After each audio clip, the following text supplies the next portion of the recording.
PUSD Governing Board to order.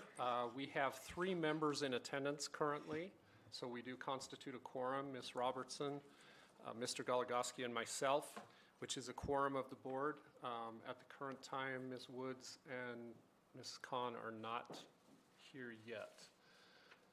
Ms. Woods will not be here. So, first order of business is our Pledge of Allegiance. Kevin and Ava.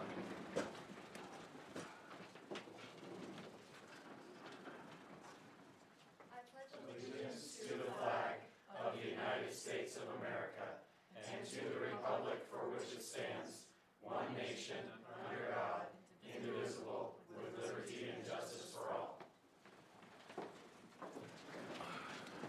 Okay, thank you very much. Welcome to all of you who are here today. We appreciate you being here. It's great to see all your faces. Our next item is approval of the agenda. Are there any questions on the agenda for tonight from board members? Okay, can we get a motion to approve the agenda? I will make the motion to approve the agenda. Okay. I'll second. Okay, it's been moved and seconded. All those in favor say aye. Aye. Aye. Aye. All opposed? And the motion passes. We also need to approve the minutes from the previous board meeting of November 7th, 2023. Are there any questions or concerns about the minutes from last month's board meeting? Any corrections? Okay, hearing none, can we get a motion to approve the minutes from the regular study and voting session meeting of November 7th, 2023 as presented? I make a motion that we approve the minutes from the November 7th, 2023 meeting. I'll second. Okay, it's been moved and seconded that we approve the minutes from the previous meeting. All those in favor say aye. Aye. Aye. Aye. All opposed?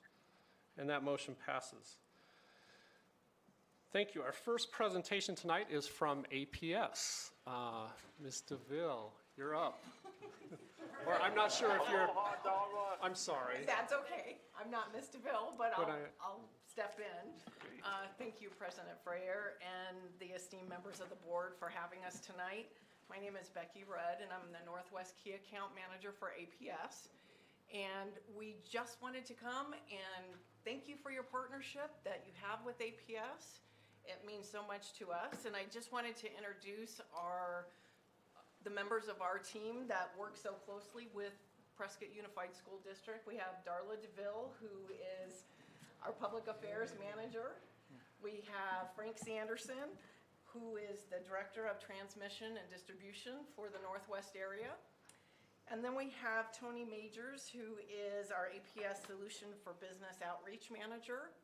And I'm gonna kind of turn this over to Tony and let him provide a little more detailed information for you on the project. Thank you. And thank you, Becky, and thank you, board members. As Becky mentioned, I'm the outreach manager for the APS rebate program. And I'm very happy and excited to be here today to share success stories. One of the things, and just a little background, earlier this year, district-wide, the school district started working with one of our program trade allies to address needs in HVAC and building controls. So over the period of the year, or course of the year, a lot of projects and upgrades were done at the school district. These upgrades will help many things. One, help save energy. That's the ultimate goal. Two, also improve the indoor air quality and environment for the students and teachers in those schools. And then thirdly, a lot of those energy savings have sustainability byproducts that we can account for reduced generations. So I'm very happy to share the combination of all of the projects actually generated a rebate of over $425,000 for the school district. This is dollars that are coming from the program in our Advanced Rooftop Controls rebate program. These are dollars that did not have to come from taxpayers' funds to help fund these projects. So first of all, I'd like to present the check for the $425,846. And I'll bring that over to you, Mr. President. Okay. We should probably clap for that.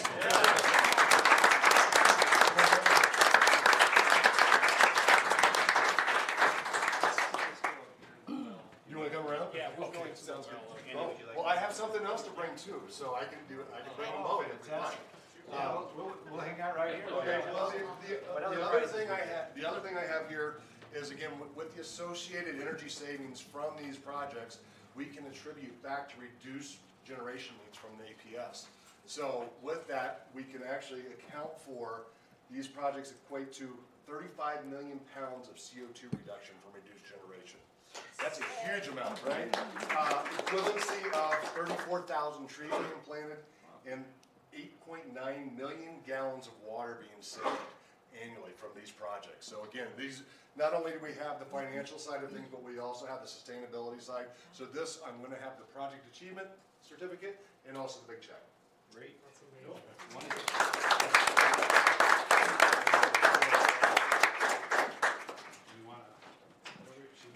Yep, we can do that. That's fantastic.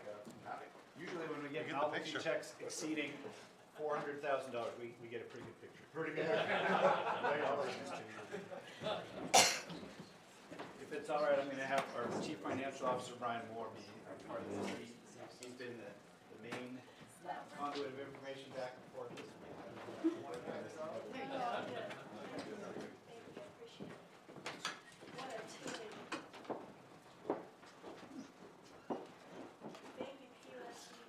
Yes, thank you for your partnership. We certainly appreciate it. I guess you take it home with them. That's He's not going home. He's hanging Hang it up, get it.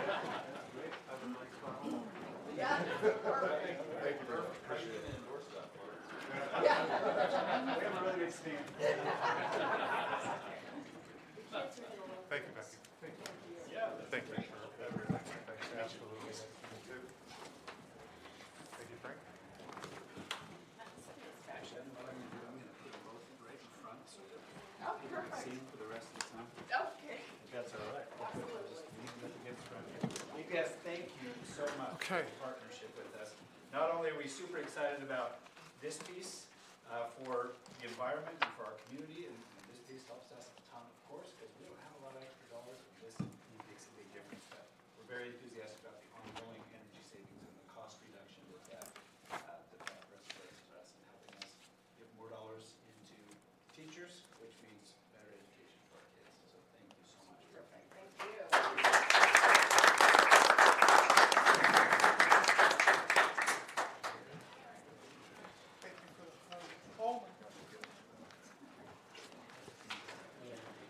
Thank you, APS, for your partnership.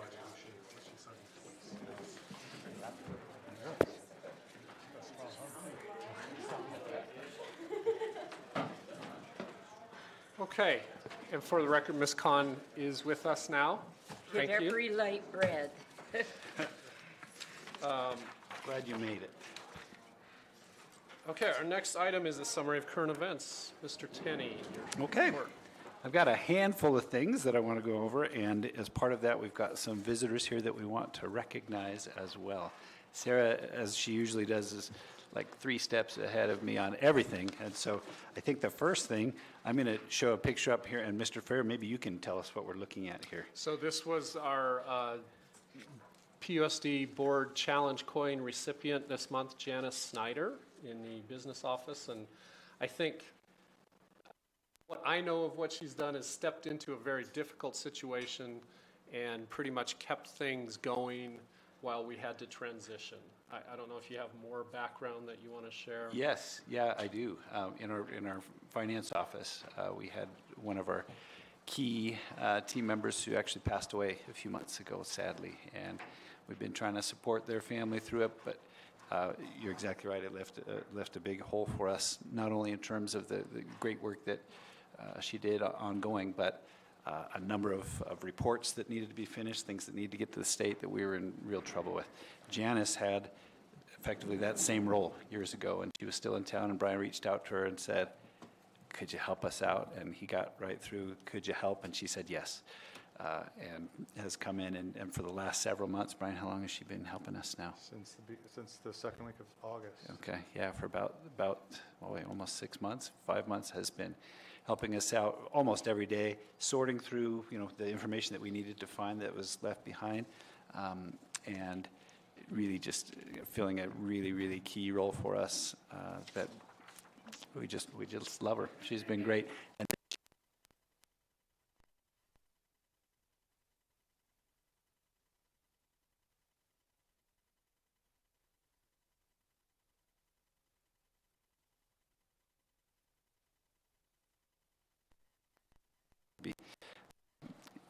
done more than anybody that wouldn't have been done otherwise, so sure appreciate her.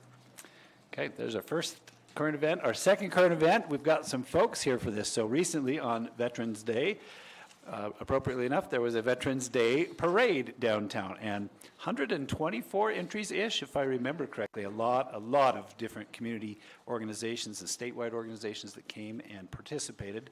And two of the award winners were from Prescott Unified School District, specifically from Prescott High School. One, I'll go over the second of them first. We took first place in the music category. I'm not sure how many music entries there were. I don't know, some bagpipes, another band, etc. But the Prescott High School Pride of Prescott Marching Band earned first place in the music category for the Veterans Day Parade. So let's give them a quick hand for that. And then the overall of 124 entries judged by the judges, that's usually how it happens, to be the best overall entry in the entire parade. No surprise, but a great honor, our Prescott High School Junior ROTC program. So do you want to take just a minute or two, your student representatives or yourself, Lieutenant Colonel DeKemper, or maybe you'll get Senior Master Sergeant Appledorn up there, give us a minute or two about who showed up, what you did, and why you think you were honored in this way. So we basically have the flag from Lamb Chevrolet. We take that out. We spend a couple hours during the school week training the students to basically hold the flag and walk it by the judges. So it is a very proud moment for me to walk that big flag down there. It is big in the sense of that it's almost as wide as the street, so it's 50 by 30, big parade. And so that's basically all we do is we just train kids up really well, get them to walk that flag down, and basically kind of say thank you back to the community for being so awesome and being part of what we do, so and all that good stuff that happens with us. So they presented us this plaque. The colonel went down and picked this up. So, and it just basically, we were best in show, and then kind of just Oh, that's pretty neat. What's going on for that day for the parade. That's pretty neat. Shout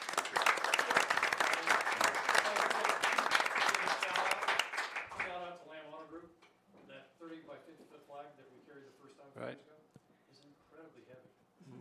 And I made a comment to them about, was it 3 years ago? Yes. About how heavy it was. A couple weeks later, they came in with a nylon flag. Oh my gosh. 30 by 50. They probably spent several $1,000s on this flag. Wow. He says maybe this one will be easier. I mean, Wow. can you That's get better super cool. support than folks that- So they give you permission to take their flag. Let's get that out there for sure, since we're in a public meeting. That's very important. They've got that for us, just to make it easier. That's neat. That's pretty neat. Great partners. They've partnered with us in a number of ways, and that's neat to hear. And I tell people all the time, anybody who will listen, that one of the programs we're most proud of in our school district, there's so many great ones, but our junior ROTC program is terrific. With all the distinguished unit awards that you've won multiple years in a row, very possibly the best one in the United States of America. And here's another example of that. Our student leaders, we appreciate you so much. And I've said before how inclusive it is from our kids they're going to be successful no matter what. We're just giving them a high five on their way to the top, to kids who really don't have another way to fit into something socially and great at the high school. You take them all. I think it's super, super neat, and they all go great places together due to some terrific leadership and a strong tradition. So thank you for that. I think Ms. Hudson would like to get your picture if you guys want to stand in the well. And Yeah, as long as you combed your hair, let's do it. they're all dressed up.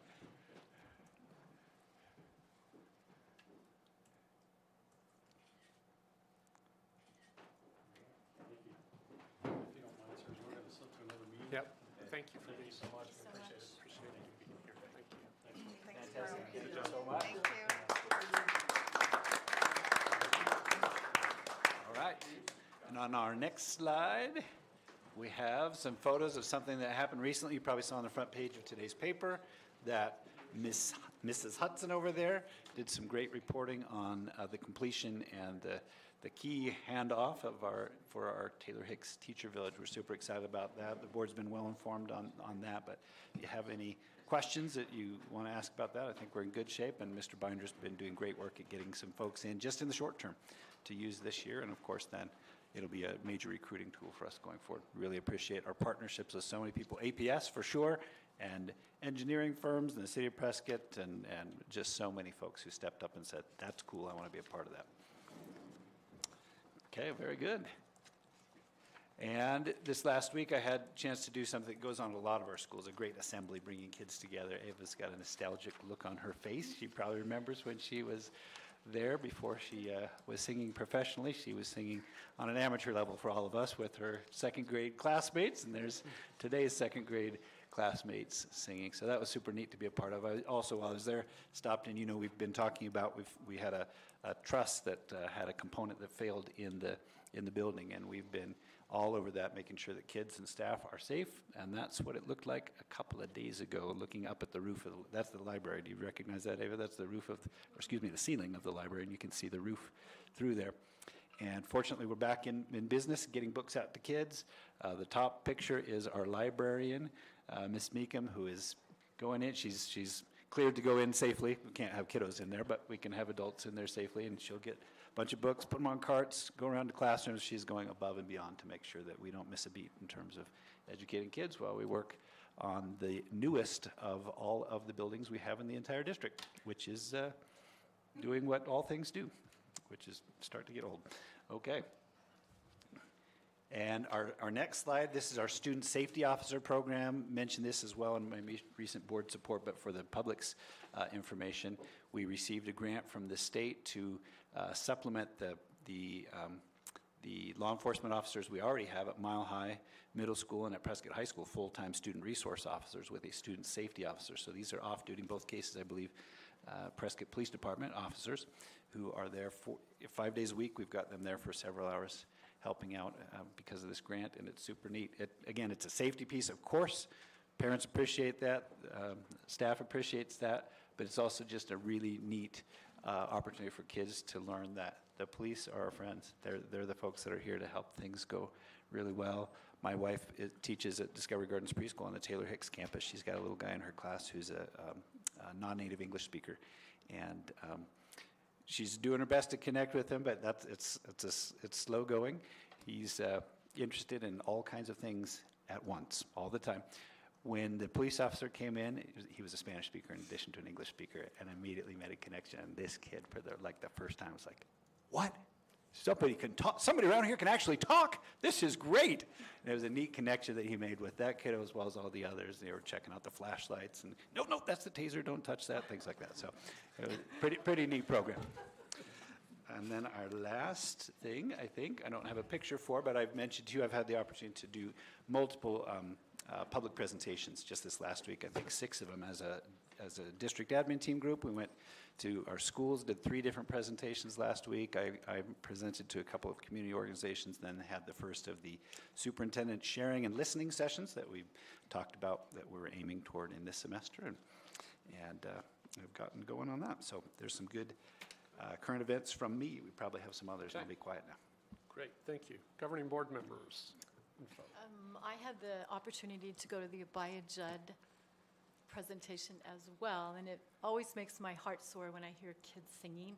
It's very dear to my heart, but when you hear them singing patriotic songs and songs about friendship and songs about the golden rule, I think it's especially moving, and it makes me proud to be part of our organization.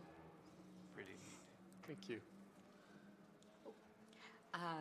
I was out at Lincoln and Taylor Hicks in November, and then again back at Taylor Hicks for the Teacher Village ribbon cutting. That was interesting. We got to tour the schools, the buildings that are in place there, and just met with Clark and Renee, our statistician, I guess. She's our testing coordinator. Uh-huh. Yeah, and so it was kind of a choppy month with holidays, time off, and so didn't get to do too many other things. Okay. Mr. Goligoski. Yeah, got a couple things. One, it's so specific to Lincoln School. So the courthouse singing, which is a annual event, is December 21st from 12 to 1 o'clock. And if you have never been there, it's a great opportunity. A lot of people coming from out of their offices and businesses from downtown to listen to our kids sing Christmas carols, and it's a real tremendous event. And that's on the south side of the courthouse every year. So come on down. It's a great event. Also, a gate has been installed on the front of Lincoln School. There was always a gate, but now it's a highly secured gate, and anybody coming in has to be buzzed in, which is a great security measure. And from the front office, they can view who's at the gate, and so really great to see that security upgrade for our students. Okay, thanks. From me, not much going on. It was kind of a busy month other ways, but I did get to go to the teacher village, and am just amazed at the ability that we have to help our teachers there. And I just attended the first home basketball game on Friday, and our varsity team won, which was really good to see. But it was great to see the kids working so hard and playing and they just were great. So it was a lot of fun to go watch that. And I do want to point out too that, I go to the high school at least once a week and do outside volunteer work. But I have seen the Prescott Protect members there on campus and talk to them when I come in, and just want to say thanks, a shout out to those guys, because they're volunteering their time to be on campus and provide support and be eyes and ears and help our students when they need help. So that's really something I think is great. In addition to the teachers that are out in the hallways all the time, like Mrs. Bailey and all those people. But it's just good to have those volunteers out there. I appreciate you mentioning that. I mentioned this in our board report, but for the public's information, we've got those volunteer dads who really are invested in our schools and get what's going on and have good relationships already with our administrators. At the high school, we've started that now at Mile High, and the next step is to do that at Granite Mountain. And if it goes as well at those two schools as it's gone at the high school, which we have every expectation it will, we're looking at doing that at the elementary schools as well. So just more community folks helping us out, keeping our kids safe, and having a good positive atmosphere and culture. Yeah, great. If there's no other governing board member reports, then we'll move on to student representative reports. Of course. So this last week, I was involved in the NHS, or National Honor Society induction ceremony, and Mr. Neely and Mr. Dean were both there, and that, I would say, went smoothly. Alongside that, today, it's my understanding there was a blood drive. That's right. And then looking forward, we have finals for the semester coming up the end of December 22nd and December 21st. And then on a more positive note, that's also when we get to go on break. Fantastic. So early college goes on break Friday. So we have finals this week. The drama department has their first read-through for their spring musical this month. Right. The Prescott High School Choir performed at the courthouse lighting and will be performing at the opening ceremonies for Akronite this Friday. Basketball started and they are performing very well, and girls and boys soccer both won their first games this past week. Right. And Ava, can I piggyback really quick? I thought something was really neat. I was talking, I can't remember, I know who it was. I was down at the Giving Machine. There was a gal talking about what they do in their school district. They said, hey, at the beginning of each sports season, our sports team step up and they do a service project. I'm like, oh my gosh, I just got an email from the high school. Our girls soccer team started their season the very same way. They collected food for a food bank and whatnot, and maybe we could get that kind of thing to catch on and become a tradition with all our sports teams. I think that's a really another great way for them to show camaraderie and teamwork together to benefit our community. But it's neat that we're off to a good start. Boys basketball is looking into volunteering at the Giving Machines right now. Love it. Which would be wonderful. Neat. Okay. Thank you. This is Ken. Is there a, Clark, did you mention the Giving Machine as well? I did mention the Giving Machine. Do you want to give us the 45-second version of what that is, Dan? I know you've had something to do with that. Yeah, I mean, Giving Machine, we're lucky to have it. It's in downtown Prescott on the dirt lot next to the Chamber of Commerce. but it's the first year that we've had it, and a number of our local charities are in the giving machine, and you can donate to that, as well as national and international as well. But what I've been impressed with is a number of our students are volunteering at the giving machine to help out community members when they're making their choices. We've seen a number of them to get NHS hours or student council hours, so it's really good to see our best and brightest and our those that are contributing more to the community out there as well, and they're just great spokespeople for our community and our schools.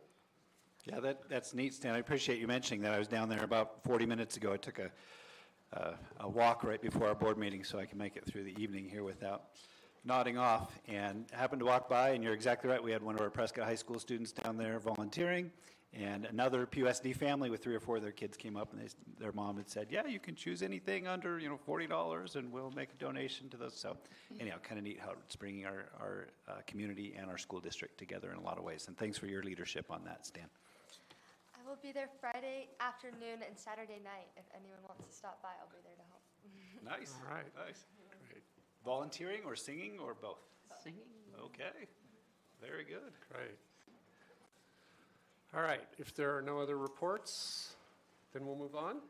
Our next item in the study and voting session, action items, our next action item is approval of the consent agenda. Are there any questions about the consent agenda? I have questions, but Go ahead, I Steve. would like to highlight number 2. Yes, please. So I know so for those that haven't been in the meeting, I do like to highlight and thank those that have donated so generously to our schools, and there's a long list tonight, so bear with me. So there's a donation from the Wednesday Guy in the amount of $275 for meals hardship for any school. The Lutheran Women's Missionary League, a check for $600 for the PUSD Family Resource Center.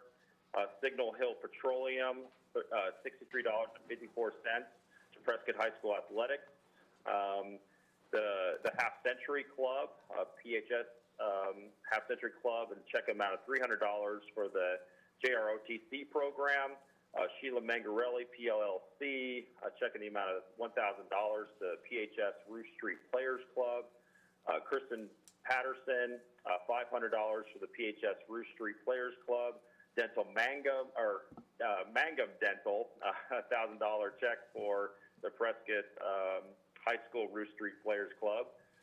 First Congregational Church, $750 to the PHS Can Do Award. PUSD Education Foundation, $1,000 check to the Grant Mountain School Outdoor Education Program. PUSD Education Foundation, a check in the amount of $6,000 for the Farm to School Program. PHS Alumni Half Century Club, another $500 to the PHS Band Program. Thunderbird Foundation, $1,000 to the PHS Boys Golf. BACCI Investments, $1,000 to the PHS Drama Production Sponsor. PTA Arizona Congress for Taylor Hicks School, $13,714.58 to Taylor Hicks PTA. Ohio Pile Prints Incorporated, $195.28 to the PHS Athletics. And lastly, a donation for Whole Kids Foundation in the amount of $3,000 to the Granite Mountain Schools Farm to School program. Thank you, everybody. Thank you. It's pretty neat that we have those. If we were to take all of that money out of our maintenance and operations budget and put it toward the same things instead of toward operating the school district, it would really hamstring our operations. So it's so neat that these things can happen from community members who step up and say, if there's good things going on there, I want to be a part of that.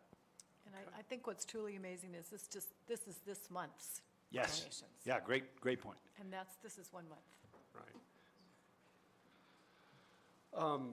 One question, brief question, I hope, on, we have an amendment to an intergovernmental agreement listed in the consent agenda, and I'm just curious if we can get a little bit of background on that. We sure can, you bet. So Intergovernmental agreements are agreements that we do between our school district and other government agencies, right, like the city or the county. In this case, it's a department of the state, the Department of Economic Security. We have been and typically what happens is if we are bringing an IGA, for short, an IGA to the board for the first time, we don't put it on the consent agenda. We put it on the regular voting thing, dig into it, people can ask questions. If it's a renewal that is costing us the same amount of money or less, if there's a financial component, we typically put it on the consent agenda. If it's a renewal that's costing us more, we put that on the voting agenda. In this case, it falls into that middle category where it's a renewal of an IGA, so it's one that we've seen before. It's been ongoing for several years.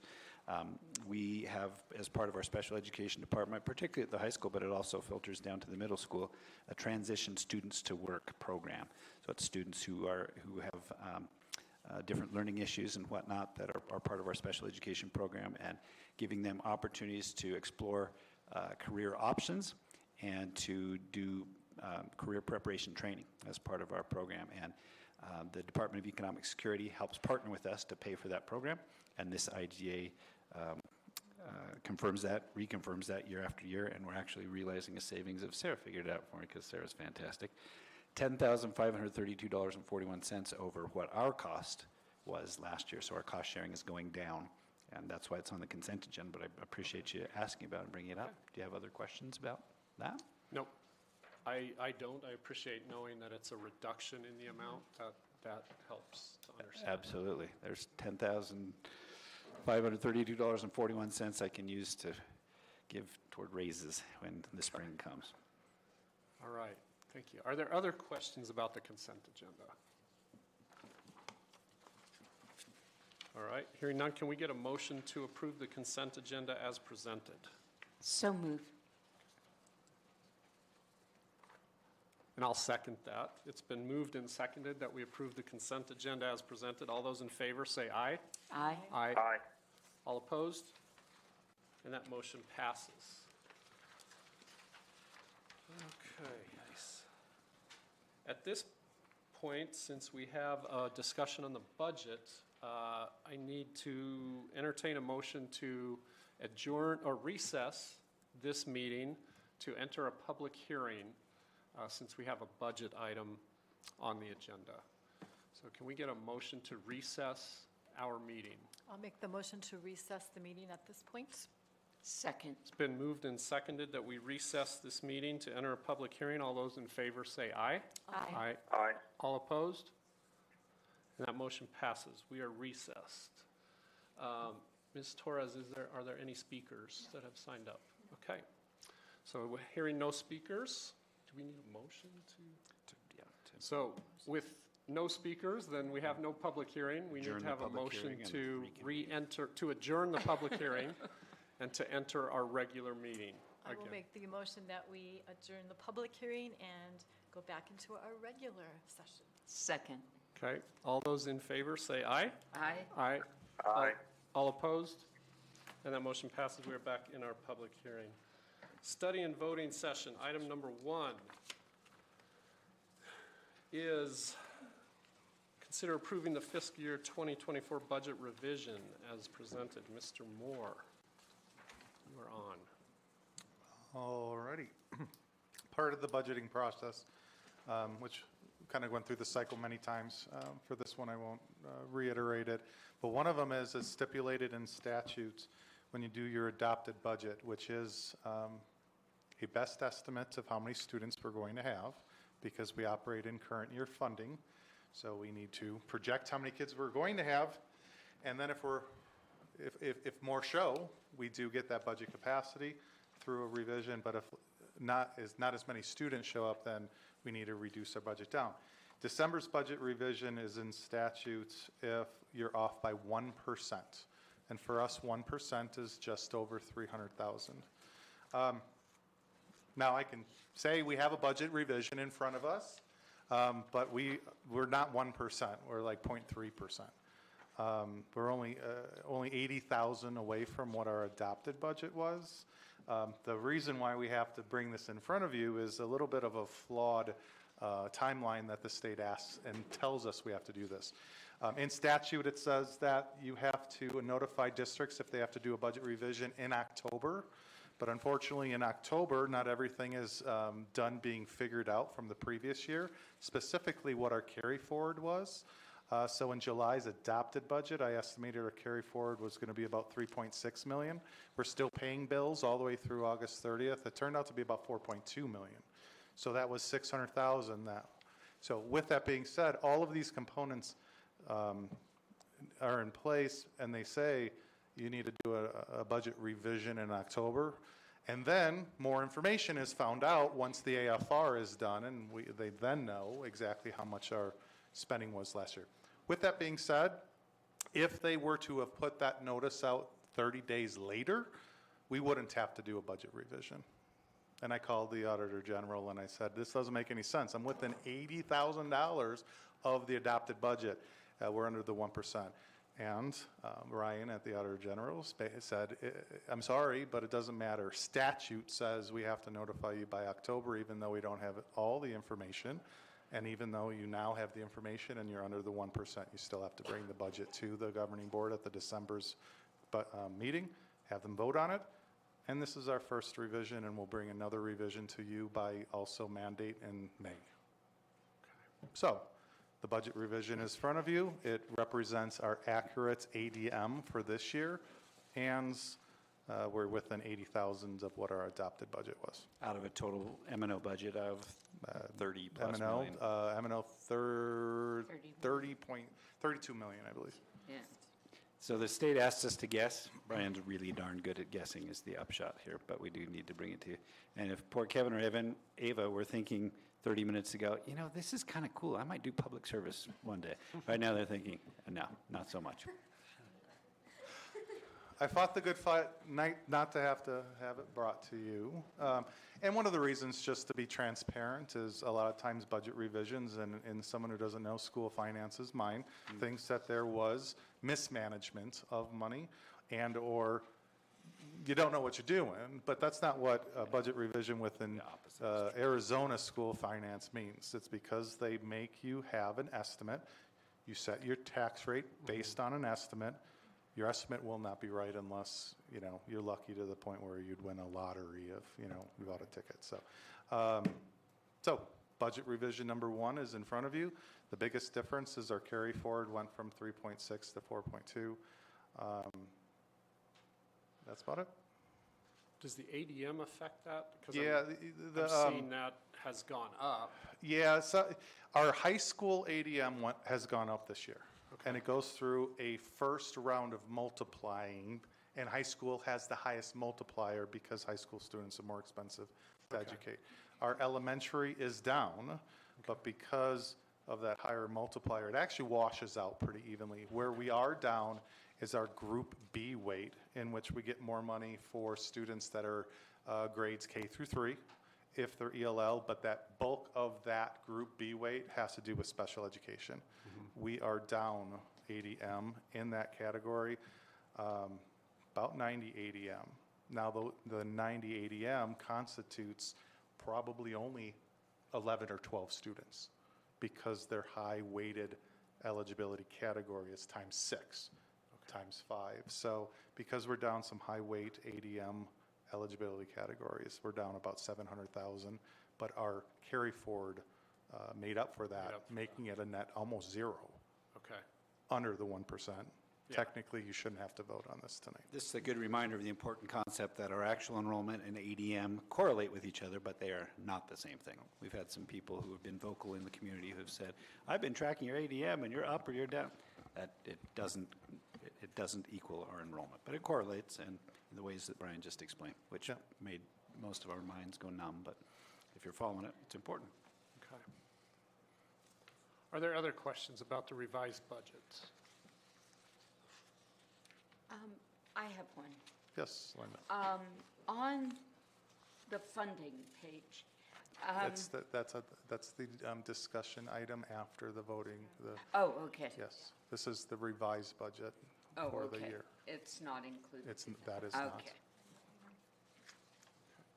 Any other questions about this item, budget item? Okay. So Hearing no questions, could we get a motion to approve the fiscal year 2024 budget revision number 1 as presented? I'll move that.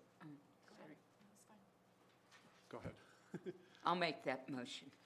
Okay, it's been moved that we approve the fiscal year 2024 budget revision number 1 as presented. Is there a second? I will Second. Okay, it's been moved and seconded. All those in favor, say aye. Aye. Aye. Aye. All opposed?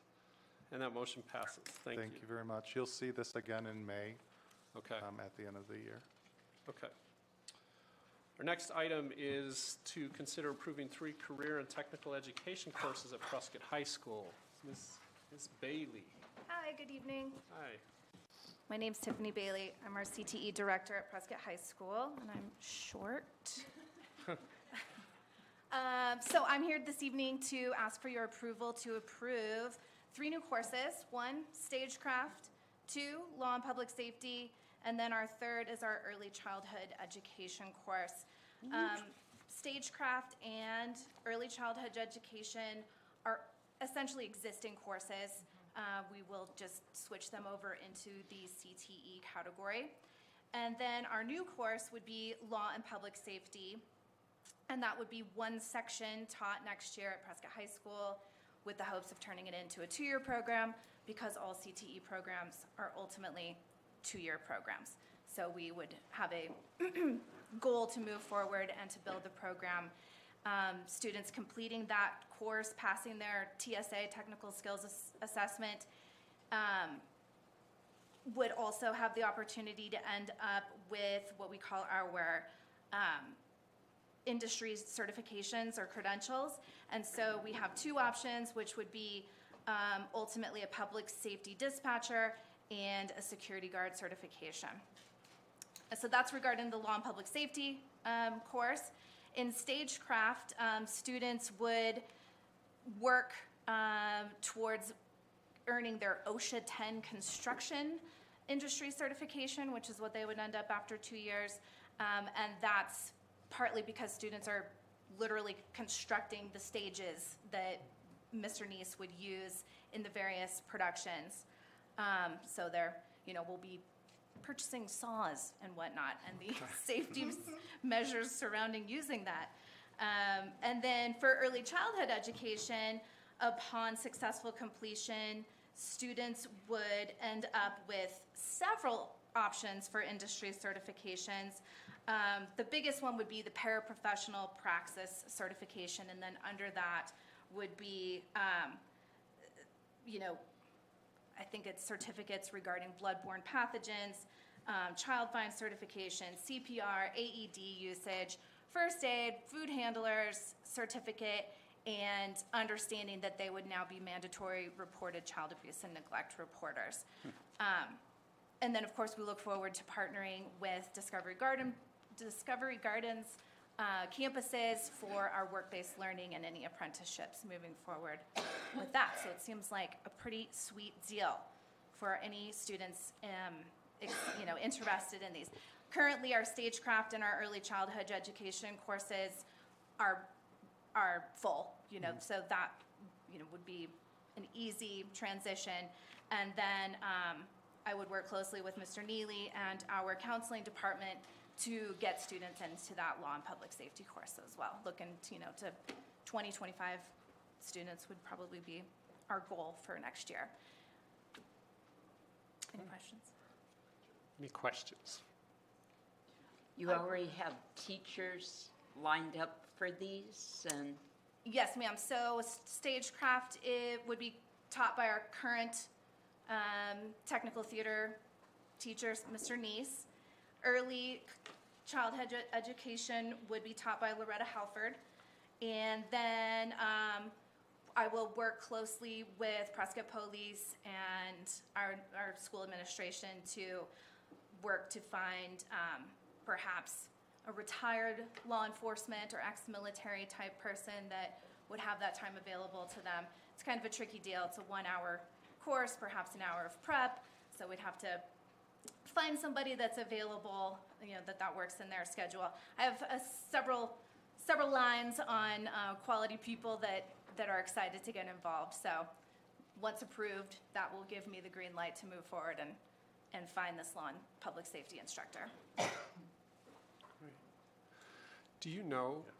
Yep. No, I was just going to ask you what precipitated that course, that suggestion of the law and public safety. It's very interesting. I just wonder how it got started. My understanding, I'm new in this position. Right. My understanding is that last year it started to kind of gain traction. I know that Prescott Police and YCSO and Department of Corrections. I mean, we're in a drastic need for public law and safety workers who, we have a great need for it. So I think it's an obvious win to get students involved at the high school level. Yeah, it's a place where community need and student interest intersect. Certainly, And this yeah. option's available. Do we know Mr. if Fred? there are other CTED programs around the state that offer these types of courses? Certainly, yes. Okay. Bradshaw has a law and public safety, and so the competitive spirit in me can't let that go. Good. And stagecraft and early childhood. I imagine early childhood. Stagecraft seems kind of new to me, I guess. I'm curious. Well, it's an existing theater tech course. Right. Yeah, so I think Bradshaw has one, at Okay. least in our area. Yeah. Yeah. Yeah. Both of them are fairly common throughout the state. Can I ask maybe a follow-up question, if that's Sure. all right? So you're exactly right, Tiffany. We have versions of, with our child development class, we've got that pre-existing. It's been going on for years, very popular. And we've got our theater tech class that we're now looking at, both of them making into CTE classes. What's the advantage of bringing those under the CTE umbrella? There's additional regulations and paperwork and a lot of extra work for you, so there must be something in it for us. What does that look like? It's great. It's extra oversight, I guess, if you will, extra Sure. support for these teachers and programs. These teachers are additionally CTE certified. So Mr. Neese went through CTE Right. certification this summer, which is, your regular teacher certification through ADE plus the CTE certification that they go through. So he's got this industry background. That's why we would be looking for, retired police or retired military for, to have those years and years of the Who would real also life. need to have some certification in order to teach this for kids to get credit. Yeah, so when Yeah. you become CTE certified through ADE, you have to prove that you have years of industry experience and the ability to become Sure, just sure. a regular certified teacher. Is there any additional funding that comes along with bringing these courses under the CTE umbrella? Yes, sir. Yes. It's good. Is it or is it not substantial, potentially substantial funding?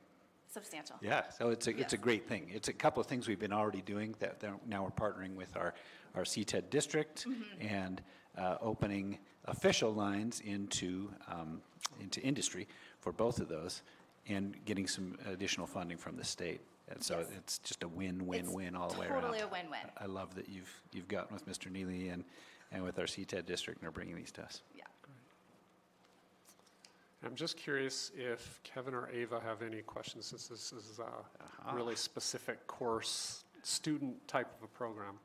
Yeah, I guess personally, my involvement in a CTE has been quite minimal, but I think that all I can speak to in this realm is the involvement of Ms. Halford, who I did have as a teacher, and I would say that she's definitely, it's well within her bounds to not only go as a regular teacher and educate, but to prepare children or students for a career or a technical certification. Thank you. I think that the CTE program is wonderful, and it's an awesome chance for students to get a little bit ahead on a career path. Like being involved in early college, that's such an awesome program to have available to every student at PHS, and especially those who are looking for different careers or careers in child development, which is very common. So I think that having those programs available is extremely beneficial to students and teachers alike. Thank you. Yeah, thanks. We agree. Any other comments or questions? Okay. Can we get a motion to approve 3 career and technical education courses at Prescott High School? I'll make that motion. Okay. Been moved and I'll second it. it's been seconded that we approve the 3 career and technical education courses at Prescott High School as presented. All those in favor say aye. Aye. Aye. Aye. All opposed? Now passes. Congratulations. Thanks, everybody. Nice. Thank you. All right, our next item is to consider approving an IGA, intergovernmental agreement between Arizona Department of Education and Prescott Unified School District for arts consumables. Jamie Buna, Ms. Jamie Buna. Nice job on the name, too. I was prepped. Yeah. I'm Jamie Buna. I am the Director of Federal Programs, and I am very excited to be here today with an opportunity for many of our teachers. So as you see in your packets, I'm sure, the ADE has about $10 million that they can allocate to schools to pass on to teachers for arts education specifically. So we're looking at an IGA that between ADE and PUSD. In this IGA, we're requesting $26,700. There's a list of teachers. Every arts teacher is eligible for up to $1,000 of this money, and then pre-K through 3rd grade teachers are eligible for some of that for arts education specifically. So the funds are not for just general school supplies or craft supplies, but for specifically arts education. So after reaching out to teachers and principals, we came up with a list of eligible teachers. There is one correction to the IGA. Do you have the IGAs in your packets? Yes. If you look at the back of that, it says on number 3 that we're requesting $24,700. We're actually requesting $26,700. There was a late addition of a couple of eligible teachers to that. So we're hoping that we'll consider approving that IGA. Any questions? So, quick procedural question. Do we need to amend this IGA, vote on it as amended? Yeah. Okay. So when we make our motion, it will have to be amended with item number 3 being $26,700. Yeah, just due to a clerical amendment. Good idea. Okay. Are there questions or comments? I've got a quick clarification question. You mentioned a couple of different times we're requesting $26,000, but for all of us here in the public's information, you're not requesting that the board allocate $26,000. We are actually making a request to the state from this grant pool for $26,000 to come to us, and you're just... Exactly, and then we basically award it to those teachers. Great. Yeah. Okay. And are these teachers all aware that they're going to be receiving this money if it's approved? Yes, Okay. I've been in communication with the teachers, and principals have as well. Okay. They're not very excited, though. Yeah. I know. What's more money? Yeah, you can imagine, as much as teachers spend on Yeah. supplies and need supplies, especially arts teachers. Right. That's particularly heavy in the Okay. consumables category. Great. Any other questions? Okay. Could we get a motion to approve an intergovernmental agreement between the Arizona Department of Education and Prescott Unified School District Number 1 for arts consumables with an amendment to item number 3 on the IGA to change that from $24,700 to $26,700? I will make that motion, but I won't repeat it. Nice. Second. Okay, it's been moved and seconded. All those in favor say aye. Aye. Aye. All opposed? And that passes. Thank you. Wonderful. Thank you so much. Yeah, congratulations. Okay. Our next item, item number 4, is an item that was tabled at our last meeting to consider adopting proposed changes in Policy Services Advisory Volume 35, number 3, number 748 to 752, and 754 to 762 from September 2023 as presented. Are there any questions about this? I have one. I aligned them all up with previous ones and the current ones. Why? Who chose these 14 of them? Is my one question, then I have a follow-up question. Okay. Yeah, great question. As a reminder, these are the state legislatures, essentially, the answer to your question. State legislature made tweaks to laws or enacted new laws that required all districts statewide who had, who were following model policy. Most of us are following some model policy that has been put out by ASBA over the years to make adjustments to their policies. And these are there's actually 15 of them, but one of them you already approved. Yep, yeah, you're exactly right. So there's 14 additional ones that we're looking at today, and they're an adjustment to match new state laws. And so to be clear, those new state laws went into effect at the beginning of this month. We've been following all those laws in our district. We need some board policy to match that to keep us on track going forward.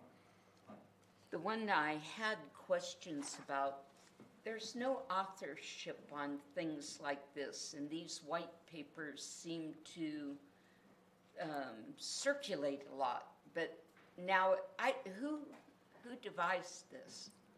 So that's not part of this. That's something we not talked. That number 7. Correct. You may recall at our board retreat about a month and a half ago, that was a document that we discussed in some depth. Yes. That's not part of these policies. It's that we're not going part over of the today. policy? Correct. Well, Yep. okay. It will be included as a regulation exhibit, I think an exhibit to one of the policies that you. It's Okay, it's the one that we already adopted, however, regarding superintendent evaluation instruments. So that's an exhibit. Okay.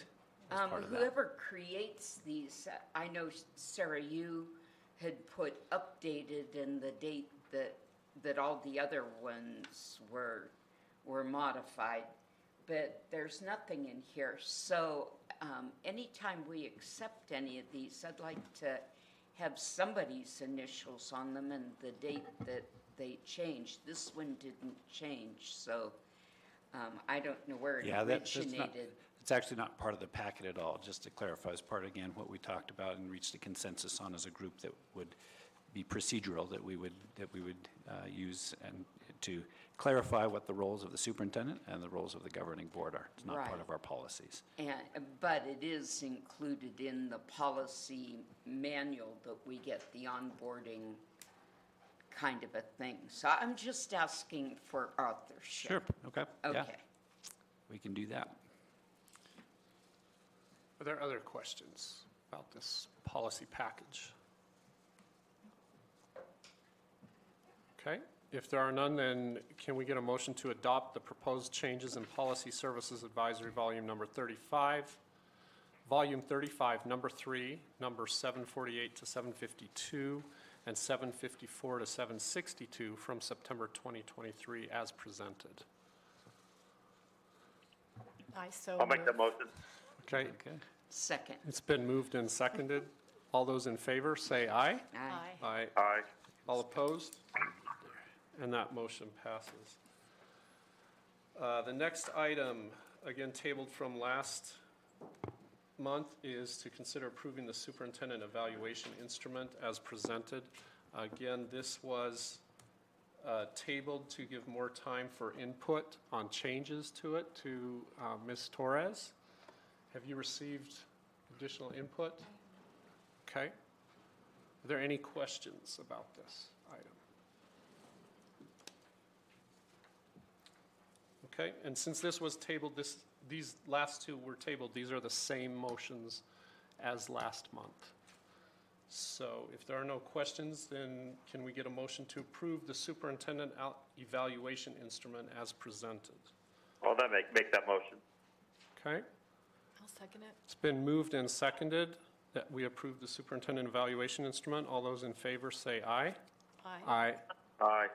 All opposed? I'll abstain. Okay, it's been approved with a vote of 3-0 to 1 abstention. Okay.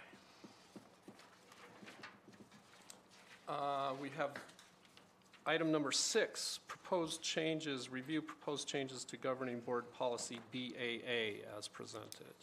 Mr. Tenney. Okay, fantastic. So we've had our first reading of this last time around. You'll note in your packet, you might remember from last time that we've got a board policy that says that you'll annually do a board self-evaluation. You'll look at how effectively you're working together as a board to govern the district, et cetera, based on some pre-established parameters. The piece that we're looking to change here is the time frame. It says that you'll do that in October of each year. That's something that we've not adhered to in the past. In my recollection, and Marty, you've been doing this longer and better than me. Do you remember a time that the board did a self-evaluation in October? No. I don't know that we've ever followed that part of the policy closely. It's clearly not a key component. And as we talked about this a little bit at our board retreat, I think the consensus that we landed on was that it's probably best to not tie ourselves to an October timeline, but more importantly, to do it as it suggests, and toward the end of the school year. So the suggested wording that we came up with based on the consensus discussion we had a month and a half ago is in blue. You can see up there, the evaluation may be completed in conjunction with the superintendent evaluation. So just kind of a tickler reminder. It doesn't say shall be, but maybe you could do that at the very same time that you evaluate the superintendent, or right around the same time. But it reminds us this needs to be done annually, and here's a good suggestion for when it might occur. Probably toward the end of the year is better, so you can fully and fairly evaluate how you've worked together over the course of the school year. Okay. Any comments or questions? I do recall, I think, in my first year on the board, I think we did this. In October? I can't say it was in October. We've I think definitely done it in the past many times. Yeah. I think it may have been done at the same time we did the superintendent's evaluation. That's my recollection of typical timing, but yeah. Okay. It was one right after the other last year. Did we do this one, though? This? I don't know, I wasn't Yeah. on the board yet. Right, But right. I remember seeing that. Yeah, so I do recall doing it at one point, but I Past, think the last 2 years, we haven't. Yeah, we've definitely, the board has done self-evaluations before. Right. And probably time to remind ourselves that that's a good practice to help us govern as effectively as we can together.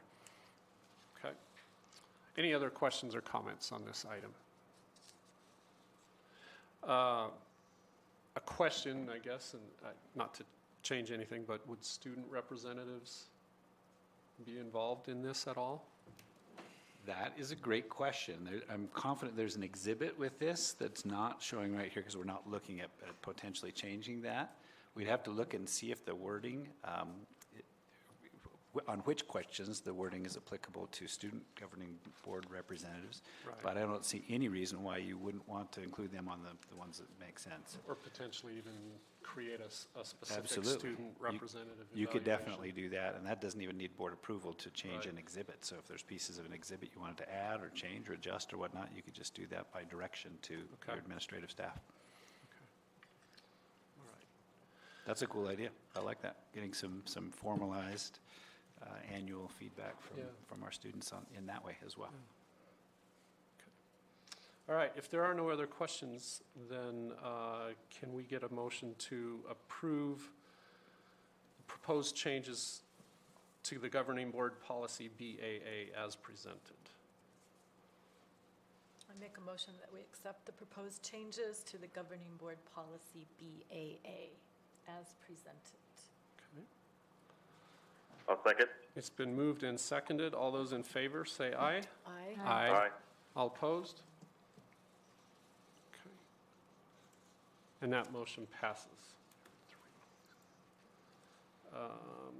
Next item, number 7, consider approving the dates and time for governing board meetings for the year of 2024. And that is on the board with us now. Again, first Tuesday of each month in most cases, but Tuesday, January 2nd is actually a holiday. So we're moving it to January 16th. Is that, was there a reason to move it 2 weeks? Traditionally, we've let the school semester get underway Okay. and then jumped on Okay. it. So rather than, usually, if Monday is the first day back, we try not to have the very next Board day be meeting. our board meeting, Yeah. so that your administrative staff can prepare adequately for that. Okay, okay. Makes sense. Are there any other questions about these dates? What about October? Same situation where we've got Same. fall break in there, so yeah, to give us. Fall breaks in October. Uh-huh, Okay. yep. Good question. And then spring break, of course, is in March, but it's later in the month, and so that first Tuesday works out well there. There's no need to recommend an adjustment there. Okay.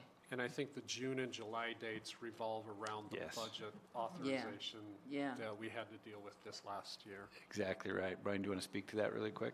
Clarify for us, or are you good?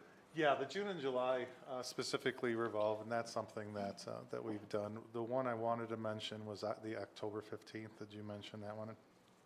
Okay. Usually we have the October meeting the first Tuesday. It becomes problematic because the annual financial report is due by October 15th. This year was a particularly challenging one because they were making changes to the forms all the way up to 3 days before our board meeting. And their response was, you have until the 15th. The governing board should be able to get together. And I said, we're on break, just like almost every single district. It's statute. So this allows us to have it on the 15th, which means I can have right up to that 11th hour to upload it. So this is the only year that and I think it will only happen every 7 years, that we'll be able to have it on the Tuesday after the break. And I thank you for considering that. It'll build in that extra time that we're going to need between when the reporting system is available to Brian and when he gets that done without dropping it in the middle of fall break. Like we talked about. And you'll see there's actually a discussion item on this due to this exact issue. I've had to upload the AFR 3 times now, and it's just because it changes. So it's a working break for you then, huh? Yes. Any questions about these dates or concerns? Okay. If there are none, then can we get a motion to approve the dates and time for governing board meetings for 2024 as presented? I'll make that motion. Okay. I'll second. It's been moved and seconded. All those in favor say aye. Aye. Aye. Aye. All opposed? And that motion passes.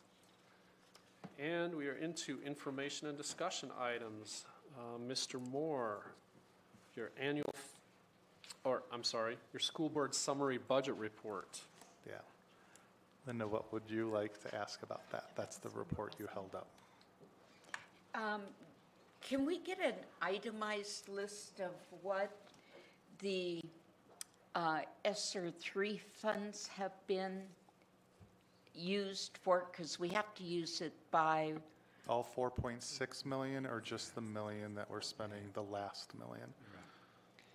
We've had about 6.5 million in ESSER funds with 1, 2, and 3. 2021, Correct. was it?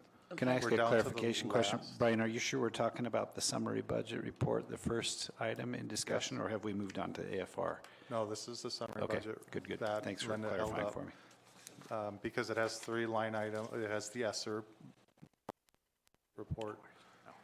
Linda, would you like for all of the ESSER funds, for just the last million, for just ESSER 3, ESSER 2, ESSER 1? Depending upon what you're asking, I can get it. Well, I Depending. see that we have, how much left? 400, there it is. 476. 476,000, and we had 4.4 million. Of ESSER 3, yes. Okay. Yeah, I'd like it from that point of time that we were given the ESSER 3 funds, so I can see just what all was allocated for. They'll take a while, but I can get it to you by Mr. Tenney. Do you want me just to email the board? How much time do you need to do that, and do you have other deadlines that you're pressing up against? Yes. So- Yeah, it'll take if you want it itemized, we're talking probably about a week's worth of work for me to go over 3 years worth of expenses, to put it into categories, to put it into a presentable form. Perhaps it'd make it easier then, since that was before I came on the board. So how about we go from the point which was, 2022, I think, January of 2023. So then this year. Okay. For what's left. I could tell you, yeah, everything that this year, the last million that's left, it's all in salaries and benefits. That would be an easy list that I could give you. These are the people. and this is how much salaries and benefits that we're using the last amount. That'd be easier, because it's not stuff. I'd be gathering probably about 1,000 purchase recs for the 4 million, and then pulling all of the items and taxes and all that. But I this tried last going million, back, that's and I real easy. It's all people, and it's all benefits, and I can get that to you next week, early. Okay. Good. Thank you. Great, appreciate that, Brian. I appreciate you fitting Yeah. that in. Yeah, that- if at a that'll later help time, you. when ESSER 3 is done in September, I can work on, over the summer, a good presentation of how we spent all of our ESSER money. It'll take a while, and if I know in advance, I can space it over the next couple months. Thank you. Appreciate that. Okay. Mr. Moore, the annual financial report information. This goes back to the comment that I said that this was a particularly difficult annual financial report, just due to changes at the Auditor General's level and the forms. The complexities of it, this actually, we had to make $195.30 change. The reason for the change is that we paid for gas and bus driver costs in summer school. The purpose of that was to get kids outside and have outdoor education. Granite Mountain went to Grand Basin Lake and the Community Nature Center. Well, that was out of ESSER money, and then our grants department did a reimbursement request for the last 6 months. And it came back that $195.30 was not eligible spending through ESSER, because field trips in summer school is not allowed. I tried to plead a case that it was not a field trip, it was transportation costs to another location for their summer school. They didn't buy that. And so I had to take the $195.30 and move it out of ESSER and put it into some other fund, which changed my AFR. And that's the reason why you have this discussion item. I did ask, you did not have to vote again on the AFR for $195.30 out of 40 million. But I needed to present it to you and have you ask questions if you have any. And if you don't, I will upload the AFR for the 3rd time tomorrow. Yay, Arizona. Are there any questions concerning this $195.30? 30 cents. 30 29, cents. not 31, it's 30. Okay. 30 cents. $195.30. 30 cents. Yeah. I don't think anyone's bitter about this or anything.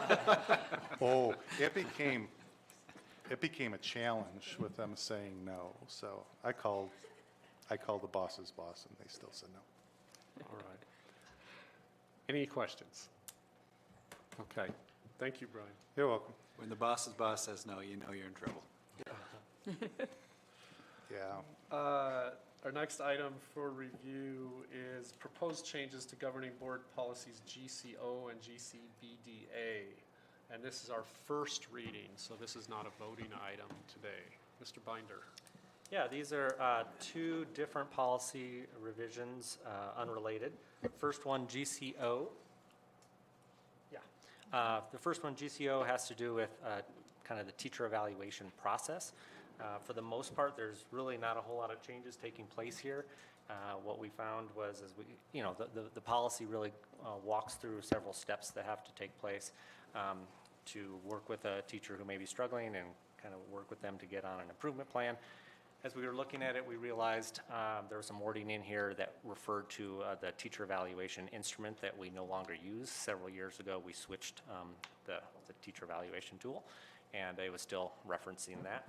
And so there's a section there that talks about 26 points, and again, that's not how our current tool is used. So we looked at other policies around the state and kind of used some of the language in some of those, and kind of made it match our current evaluation tool. So, any questions on on GCO? Are teachers evaluated every year, every other year? They're evaluated every year, and if they are what's considered a probationary teacher, so the first 3 years they're here, a minimum of 2 evaluations. Okay. Yes. So just to clarify, effectively, we're looking at the same outcome from this policy, but we're changing the wording to from wording that matched our previous evaluation instrument, which is now Right. defunct, we don't use to our current evaluation instrument. Right. There's no substantive changes, but Really, no, it's No, very, very just similar. have points. Okay. And the second policy is GCBDA, and this is a new one relating to our teacherage. And obviously, we looked at a lot of different things that we wanted to make sure we were including and requiring, but we realized some things would be changed pretty frequently, and those would go in the lease. But the items that made it into this policy are the items that we felt really needed to be in policy.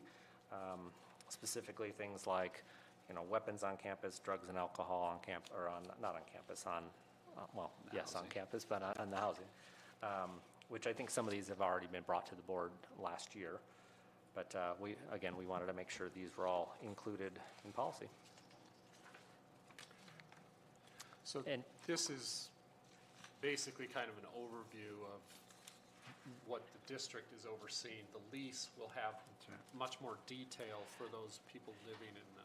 Exactly. Yeah. This includes, the kind of the reasoning behind it, the fact that we're going to be, or we may be working with a property management company, that we will be revisiting the lease amounts each year, whereas the lease itself will cover things like who's paying for trash pickup and, what the process is for reporting some maintenance issue. Okay. Yeah. Any other questions about this item? Okay, thank you. Okay. Next item is community comments shared with the governing board. Anything to share from our board members? Okay. Next meeting dates, we've just approved our next meeting date of January 16th. So that will be our next public meeting. Other dates as they apply. Winter break is coming. December 22nd is a half day for students and staff. And then December 25th, which is Christmas Day, through January 5th is your winter break. Be sure you're studying over that time. And ASBA annual conference begins tomorrow in Phoenix, and the three of us that are physically present here today will be attending that conference in Phoenix. And if there are no other items, then we're adjourned. Yay.